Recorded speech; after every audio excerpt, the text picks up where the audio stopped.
They don't want to show their face. I think then you have to balance like muting and is it awkward if um, you go off screen all of a sudden, you know? All right.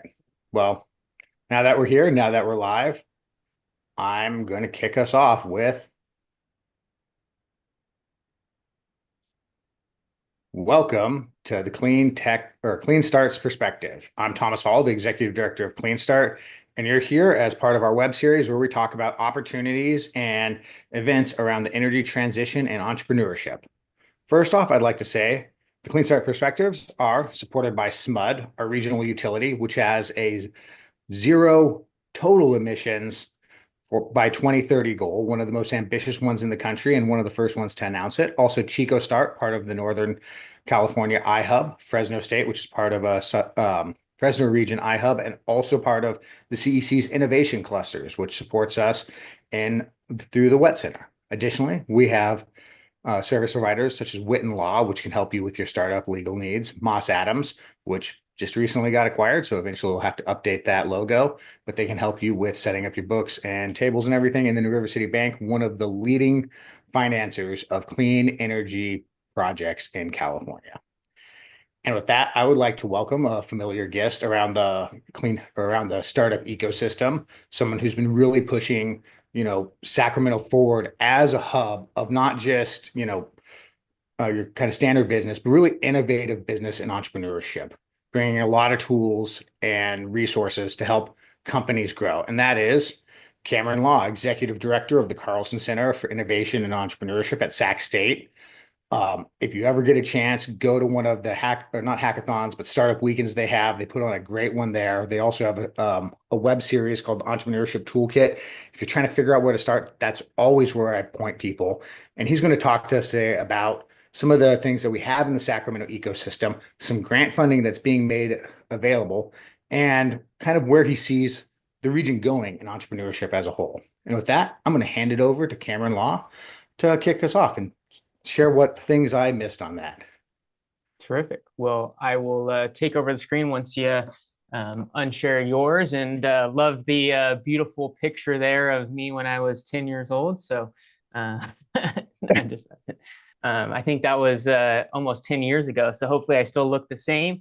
But happy to be here. Thanks, But the Thomas. glasses add a couple years. Thank you. Yeah. Well, that's more of a persona thing. The glasses are just the blue light glasses. So I just want to seem smarter. I've needed to add those types of items to help me seem more smart here I in the get it. I academic wear setting. punk shirts to make myself feel young. Exactly. We all do the things to demonstrate certain things that we want to advance. So nonetheless, I'm excited to be here. Thank you, Thomas, for having me. Yes, I lead the Carlsen Center for Innovation and Entrepreneurship. We serve as a regional hub and platform for providing approachable and accessible entrepreneur education, community, and support to enable startup founders of all backgrounds to start and scale their businesses. One of the other items that we are really proud to advance is the Sacramento Entrepreneurial Growth Alliance, which is a regional initiative to really foster entrepreneurship as a driver for economic development. And so I'll be coming in presenting today on that behalf. So really wearing the hat of the Sacramento Entrepreneurial Growth Alliance, or otherwise known as SEGA, not the Sega Genesis, but the acronym for Sacramento Entrepreneurial Growth Alliance. So with that, just if you haven't heard of SEGA at all, we're really an alliance to foster entrepreneurial development in our region, really with this vision of building an entrepreneurial community with dynamic startups, high entrepreneurship rates, widespread public awareness, and then really trying to build the capital investments in our region to advance that overall work. We have four kind of areas of focus as we think about really promoting entrepreneurship as a driver for economic development. Education, and education really speaking to why entrepreneurship matters in building a thriving region. If you're not familiar, new startups and new business creation are actually the proven net job creator. So yes, landing big companies in a region can have a major impact and influx of jobs, but startups and innovative startups are proven to actually create all net new jobs in thriving particular regions. network building, so really building density around entrepreneurship and really making those connections happen for founders. So as we think about from them getting from point A to B, it's all about the ability for them to move from one resource to the next in the most efficient fashion. And so really having a dense network of support for founders is key. Advocacy, really that's more from a lens of elevating entrepreneurship and demonstrating how can we get more resources in the economic development space to go to innovation and entrepreneurship. And then lastly, data-informed storytelling, so really highlighting all the amazing work that the founders are doing and the resources that are serving them are doing and helping them get to those next levels. So things such as helping them increase revenues, access to capital, all of those great metrics. But that's all context for what Sega is and really what our focus is. It was founded a while ago during the pandemic by the Carlsen Center Growth Factory and Startup SAC, but we have over 20 partners that convene regularly to advance this overall vision to support entrepreneurship and innovation in our region. But over 2 years ago, we received a state grant from the California Office of the Small Business Advocate, or otherwise known as Cal OSBA. So you might see that here throughout the slide presentation. The program is called Accelerate California Inclusive Innovation Hubs. So we were one of 13 regional Accelerate California hubs. So they're all up and down the state of California. And we received one of those designations really with the intention to foster 3 core innovation clusters. I didn't just come up with these innovation clusters. They've come across what's called our regional CED, so our community, our comprehensive economic development strategy, which is a federal document that is provided, I think, every 5 years about what is the focus of our region. And so Greater Sacramento Economic Council, as well as Valley Vision, amongst other partners, have identified these 3 core innovation clusters. So food and ag, or otherwise known as agri-food tech. You have your health and life sciences, as well as biotech in that particular space. And then you have your clean tech and zero emission vehicle as that third anchor innovation cluster. And so in our proposal, our goal was to advance these 3 different innovation clusters, and those were identified particularly as we had a groundswell of innovative startups in that particular space, as well as regional partners and assets that were actually advancing these. So you have, future opportunities in the food and ag with the plant out in Woodland. You have Aggie Square online now at the Health and Life Sciences. And then you have obviously the great work Clean Start's been doing for many, many years now in the clean tech space, as well as its connection to, I think what's called now Cal Epic or something of that sort. I know they used to be the California Mobility Center, but advancing that particular work and seeing a lot of the semiconductors come online there. And so one of the major gaps that we identified in the region was tied to early stage angel investment. So, we certainly have resources in the region, but a lot of that capital has not been deployed into the asset class of investing into startups. And so one of the programs that we launched is called NorCal AngelCon, which is to activate new angel investors. If you're not totally familiar with some of the life cycle, you have kind of your friends and family and fools, that's that 3F round, as well as angels, which is kind of that seed capital. This valley of death, I know, is probably much larger for some of these clean tech ventures because it's much more capital intensive than your B2B SaaS play.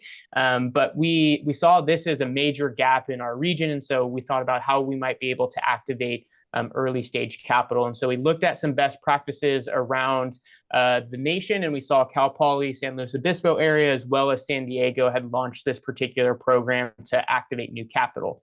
We've had 1 year of this under the belt, and I'll share a little bit about the impact metrics in a minute or two. But basically think of this program as, on one side, activating new angels to learn about the asset class and deploy capital for kind of the first time into a scalable technology startup, while also then putting startups through an investment readiness program to help them then be prepared for that capital. And so last year in the 2024 cohort, from a startup side, we received over 85 applications. We then had our angels, which we had 15 angels review all of those applications. They selected 19 companies to go through an investment readiness program. That was a 10-week long program where they went through some of the foundations of building their data room, honing their pitch, filling some core gaps in their business model. They then pitched to all of those angels. 4 were selected as finalists. They did deep due diligence on that, and then they ultimately made a final investment. They invested into Arise Precision Med, which is in that kind of biotech space, which we are excited to see them invest into one of our core innovation clusters, which demonstrates, we certainly are seeing quality companies in those different clusters going forward. In terms of the program impact, so since November, we've seen over $2.6 million raised by those companies that went through the investment readiness. So those that kind of went through that were already being prepared and accessing the capitals. We activated 15 new angel investors that are now joining the Sacramento Angels, becoming LPs in different funds in our region, and then also deploying checks into startups in the ecosystem. And then the final investment came to be over $150K infused by those angels into Precision Med, which or Rise Precision Med, which we're excited to see. So this year we're underway. We have activated. We have commitments up to $60K right now. We're still accepting angels. They have until June 30th. Our goal is $100K on the equity side, and then we have $25,000 in non-dilutive capital committed as well. So you get some leverage there if you're investing it, and their commitment is a $5,000 investment with a little fee for administration of the fund for the life of it. So with that brings me to why you all came here in addition. So if you are a startup, we would love for you to apply.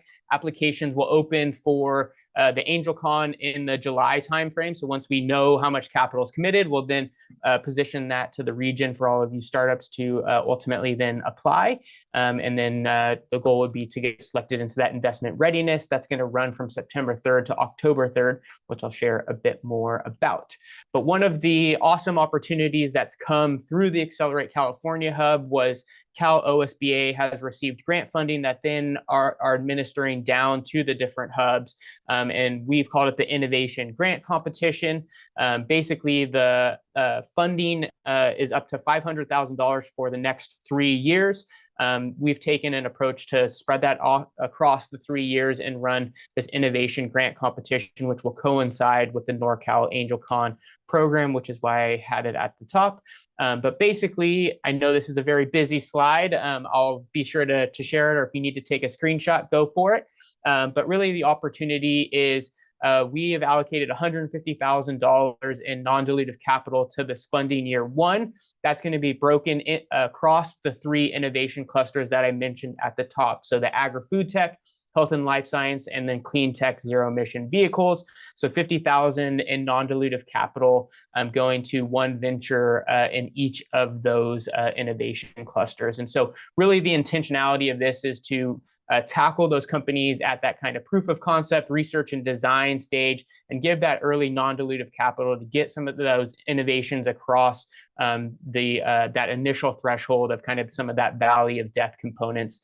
Additionally, we know that $50,000 can also serve as a beacon for additional investment, because obviously that's not taking any of the cap table, and so your investment would be leveraged in that fashion. And so how we're ultimately moving this forward for each of the clusters is we've identified key cluster nodes, so leaders in these different innovation clusters. So in the agri-food tech, we have AgStart. In the health and life science, we have Connect Labs. In the MedStart, and then we have Clean Start here, and now Cal Epic in the clean tech space. And so ultimately identifying these ventures, we have applications open. They're open through August 1st. So feel free to apply. And if you've already applied and want to resubmit, maybe you've got some more traction and want to change, that's awesome. And so basically what the process looks like, this beautiful visual here. So thanks for my, really good design skills here. But basically applications are open through August 1st. We're going to be accepting applications across all of these clusters. We then will have a cluster review based on engaging industry partners connected to the different industry nodes. The goal is for them to select up to 8 to 12 companies. Those 8 to 12 companies will then go through the investment readiness program, which will run from September 3rd to October 4th. Those will run on Wednesdays from 3 to 5 virtually.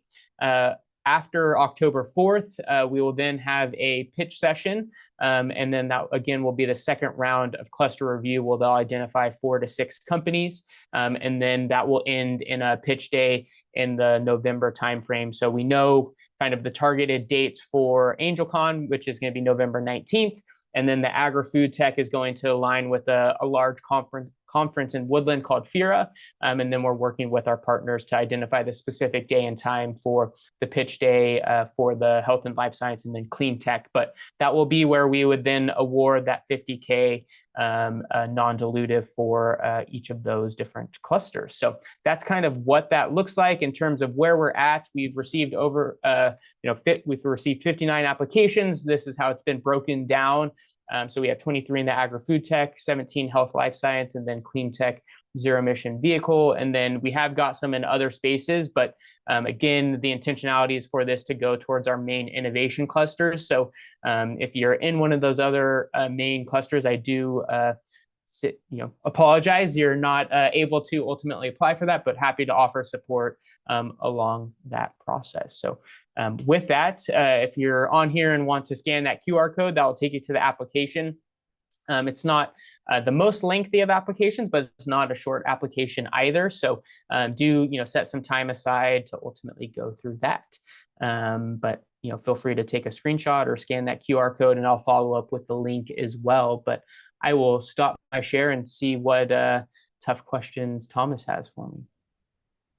Well, first off, thank you very much for the presentation and the highlight of, I guess, kind of everything that you're working on here in the Sacramento region and, Sega and its growth. So kind of what do you hope will come out of the grants and Sega in the next couple of years? Yeah, so I mean, my goal with this particular competition is that one, it'd be awesome to have some cool companies that take this early stage capital and continue to grow and become further success stories and speak to kind of how we collaborate as a region. I think even greater success is to have this be a catalyst for companies to invest into these companies.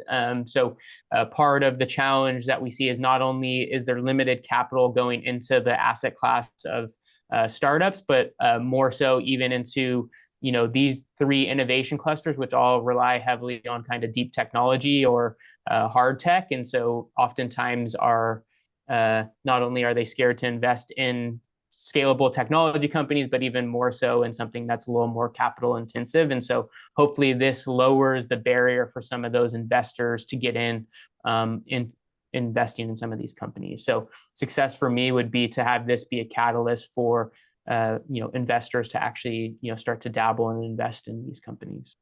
Yeah, I definitely echo with that, especially trying to create that virtuous cycle of once we get enough here, then they start growing, dissolving, but then creating a bunch of companies out of it. It's exciting to see what's happening there at UC Davis, and also I don't know if I'm pointing the right way in my background picture here, but the Aggie Square, along with a lot of the things happening, like with Ag started so far. We've got some, I think, pretty strong sectors in the region making a really big difference. What do you think are the strengths of kind of Sacramento when it comes to being able to support these entrepreneurs? Yeah, I mean, I think we always speak to the community that rallies around it. I think for our region, we're really strong from idea to about the seed stage. I think one of the gaps we have is kind of serving that like next tranche from Series A and beyond. And that's just part of, not being as mature of an ecosystem. But I think we have a groundswell of just support for founders to get connected to resources and people at some of those earlier stages. And so I think like it's the time to certainly explore those going forward. But I think the opportunities I foresee, which I hope the innovation grants as well as AngelCon help to fill, is some of that early stage capital, and recognizing there's a lot of non-dilutive capital going out to support these ventures. And so like, will that incentivize some of these investors to actually put their money to work in some of these investments that have large opportunities for returns going forward? Yeah. So I know right now you guys are working on a city grant that's an accelerator, and so are we, the Deep Dive and Mhm. Traction Labs. And I Yeah. think we're both kind of focusing on like, trying to get them to that next step of investment a little bit beyond seed. You've also worked on, like you mentioned, the Angel Con, and then with the grants of us all trying to, I guess, lift up all the boats of entrepreneurs here to really make a big difference in the region. Now, my kind of next question is like, okay, so we're starting to get them up. Um, when do you feel like we'll be able to start to see some of the more, I guess, significant investments in the region? And then what's the next step from there? When, I think it'll be We're not July gonna, don't give us an 31st, exact, yeah. 2026. I don't know. I don't, I think obviously the timing for just markets in general is in question. So Mhm. I think there's a lot of wait and see that we're seeing, but hopefully again, some of these things like remove some of the barriers for that. I think, when we start to have some big, we have an exit or two that's really notable related to these different innovation clusters and that they've gone through a number of the resources, I think will signal that additional like credibility that like, we're certainly delivering on. And so again, all of that just takes time, right? It's not like, hey, we, you know, launched a startup and they're going to be successful tomorrow. Is like the path to exit is quite a ways away. And so Yeah. I think being able to then tell that story of a company who, does exit and that like across that 7 to 10 years or however long it took, like these were the resources they tapped into along the way, or here were the investors or companies that they ultimately plugged into. So Yeah, and I think, we have some good but stories around that, but clearly not enough. But yeah, I'd say like right now is the time to, for people to take that chance, go after that grant, because like as you remarked, as you remarked, the market is kind of it's in a lull right now. There's not a whole lot happening. But if you're just starting, you're not ready for that market. yeah, You're ready to go engage with the Carlsen Center, go after some of these grants, and then maybe in 2 or 3 years, as what you have has matured, and the market comes back, you're in a perfect place. yeah. I mean, one of the things that comes to mind, we've been talking a lot about like, the capital, both from a non-dilutive as well as like equity investment. I think one of the biggest things our region can do to support, all startups, not just even like scalable innovation driven startups, is actually become customers. And SMUD's a great, representation of what that looks like through their seed program, but actually like become customers. That's the greatest sign of validation for any of these companies, and often is the risk hurdle that most of these companies are trying to get over. And so if we could get some more of those, uh, risk taking corporations or companies to actually become customers, I think that would be advantageous for more investment into the asset class as well. Yeah, some good pilot projects, and it's nice having Smut here who can do, energy pilot projects, and also with, Aggie Square and Ag Start, which both have the ability to do some more demo projects to validate there and de-risk. Um, what are some other places you think that, maybe we need to support, I guess, de-risking of technologies in Sacramento? That's kind of one of the main, I think, is, you know, certainly becoming, test pilot customers. And I recognize there's a cost and certain things to that. I think the other is like, how do we get better at, commercializing technology from our different institutions? So that's always been a gap. But again, that it's all connected, right? If there's not the capital to deploy into these, or there's not the customers willing to pilot on the other side, then it is hard to commercialize the technology, particularly if it is a long pathway for capital investment. The So, catch-22 of everything, everyone but wants to be the last money in, but yeah, and I um, think, one of the goals of Sega is certainly to build more of a regional, connected ecosystem. I think, as we look at all the investment that's going into innovation driven entrepreneurship and support. So, City of Sac's done a great job, same with City of Elk Grove and City of Roseville. A number of them have programs to support this. But one of the challenges, and, I'm not, I voiced this to them, so this isn't something new, but is funding programs that are specific to a municipality is really challenging to serve entrepreneurship when they don't really see borders. They're like, yeah, I'm just trying to build my startup. I don't really give a crap where I'm located. At this point, I just want to, get the resources I need. And so really building that regional identity around entrepreneurship and not having this is a city of Davis or a city of Sacramento company. They're a greater Sacramento startup, and how do we all rally around them to ultimately get them to grow and scale? So there's a lot of people kind of, I guess, doing, the Cal-OSBA innovation grants right now. And I like that, entrepreneurs don't see borders. And one thing I think that highlights, at least our region's belief in that is that we do collaborate with a lot of outside regions. If you go up to Chico, you can see Cameron at Grow Tech Fest up there, and Eva Shepard of Chico Start down here at GFX last year and other events. What's your kind of sense about how Cal-OSBA feels about all this? Are they excited? Are they potentially looking at extending them in 2026 or?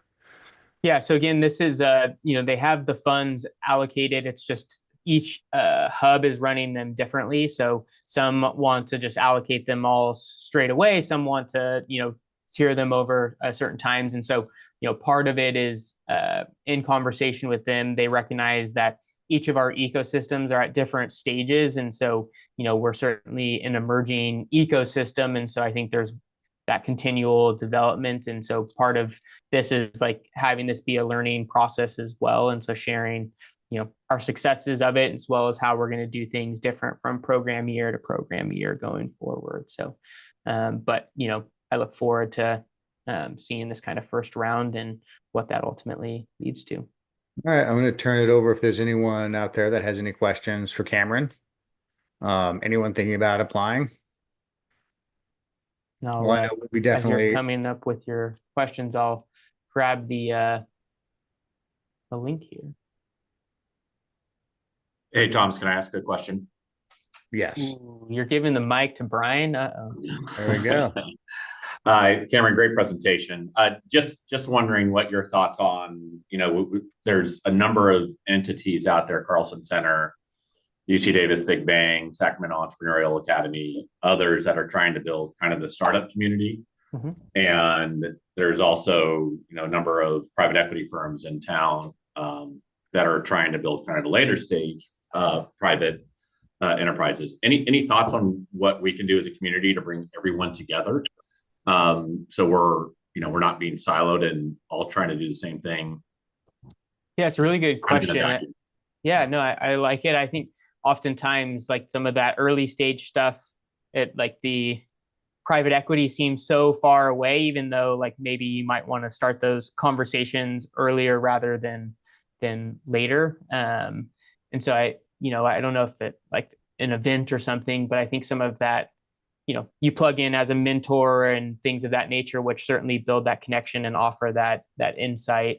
But I think, one of the things just from our conversation the other day was like, I think after that, like seed series A, like oftentimes the support goes more into an invisible, like advisory, like it's a different type of network where there's like it's less programmatic. It's more like tapping into different people. And so maybe it's bringing to life some of those networks that are supporting them from that series A to like you all in the private equity space. And so I don't know if there's like, I don't know what that event or type of program opportunity looks like, but I think probably providing more visibility of what is actually going on for those companies. So maybe those that have gone, from Series A beyond, like what did they do and what they tap into, or what type of support would they need? Yeah, I guess the genesis of my question was even earlier on the startup stage with what you're doing at Carlsen Center, this whole Sega program, which is great. But there's also stuff happening at UC Davis. There's stuff happening with the Sacramento Entrepreneurial Academy. And sometimes it seems like we have all these different groups working kind of in a vacuum. And wouldn't it be great if there's a way to get, and I don't know what it looks like. I just want to get your thoughts. If there's a way to get all these groups working together. Yeah, I mean, we've tried to have like, I guess, more conversations through the alliance of like what those things look like. Has there been like a streamlined program? Not so much. I don't know if a program is the right term, but I think hopefully this can be like a filtering in of some of those opportunities, and having, for each of maybe these clusters, having more of a regional review of, hey, we have people from UC Davis up to Sierra College. Those are more obviously institutions, but you have partners associated with them that are like truly, making that happen. I think, it's probably also about telling the story. I think those things are actually happening. So, one of the teams that won the energy and sustainability Splash Tech, they've gone through Carlsen Center programs, they've gone through Plasma, they've, won Big Bang, they've won things at the Carlsen Center. And so it's like, those are like regional teams, and we probably could be better about demonstrating how we've all collaborated for those types of successes, versus it being like, I think sometimes we compete against each other versus, demonstrating that this is truly a regional startup and a success for all of us. But probably some of that comes from the scarcity mindset of funding, and like, oh, I want that sponsor or whatnot. And so I want to take the success or credit, I would say, I guess. And Cameron, if I might jump in, Clean Start was founded after a study by SMUD and the CEC that said, what entrepreneurs really needed was a place to kind of go hang out, meet, and collaborate. And I think Sega that Cameron shared is actually a good one there, because you get the venture catalyst from UC Davis that's there, Big Bang that's there, SEA is showing up now. And you're getting a place where entrepreneurs, or at least organizations, come together. And then at the Clean Tech Power Ups, or even more so at Startup Sacks, and I think the Carlsen Center is part of it too, the happy hours. You get a lot of entrepreneurs and people networking there. Or if you can go to the NorCal Entrepreneur Hub, where you can go and check out a lot of the resources that are available there. So it's there's a lot of collaboration sometimes, and a lot of talk, or there's a lot of talking and a lot of collaborations, but it might seem fractured, but there's a surprising amount of collaboration, I'd say. Yeah. So I got a request to repeat the dates Sure. of the different sessions. Yep, I'll pull up a slide, and as I'm doing so, one of the things I think that's a challenge for some of the ecosystem building work is there's no one, and not that you want any one particular person in charge of the ecosystem, because that's not like how ecosystems work. But one of the challenges is all of us also run programs. And so it's like the coordination that often I try to do is in addition to like 10 programs. And so you're trying to like build the ecosystem and support network for the connectivity and coordination, but you don't actually have always the capacity, because it was like, I'm running the Traction Lab, AngelCon, innovation grants, all these things. And so like, there's no one person like that's dedicated full time to like making these connections and infrastructure happen. And that would be my biggest goal, was how do we like expand that and have investment from our city and region to say, we have to a degree someone or an organization accountable for, here's what innovation driven entrepreneurship looks like in our region, and they're that kind of connective tissue for it. So that would be my pitch. So I'm gonna pull this up here. All right. And with that, I think we're about at the point where we'll be wrapping it up. I'm going to let people take one last. Yep. So just I'll highlight the deadline is August 1st. And so that will be for each of the innovation grants, as well as the AngelCon will be, I believe, August 1st as well.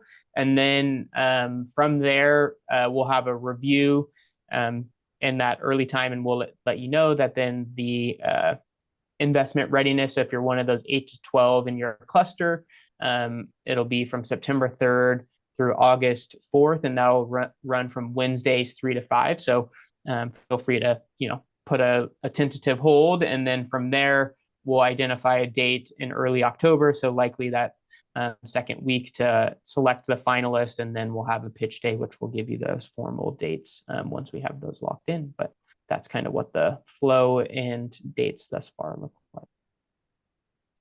All right. And with that, I want to thank Cameron for joining us today. Thank you for having me. It's always a pleasure to hear what you're working on and see how the ecosystem's growing. I also want to thank our supporters, that's SMUD, Chico Start, Fresno State, Witten Law, Moss Adams, and River City Bank, all of them supporting the entrepreneurial ecosystem and clean tech growth in the Sacramento region. And I encourage people to join our next perspectives on a startup that's rewriting the rules of power conversion with Edson Perez. Register day, that's next week. And then we have some upcoming events, Strategizer Live with David Bland, and a clean tech meetup on June 26th on alternative battery chemistry, which is coming along right now. And we're seeing a lot more startups take advantage of it. One of them being Greg Conley's Core Power too. So with that, thank you for attending. You can connect with us on all these avenues. That last one, there's the website, and the one right before that, that little drip with plug flower in it is Empower Innovation Network, which is a clean tech LinkedIn sort of space. With that, thank you very much. We'll have a cleaned up one of these up later. Bye, everybody. See ya. Thank you.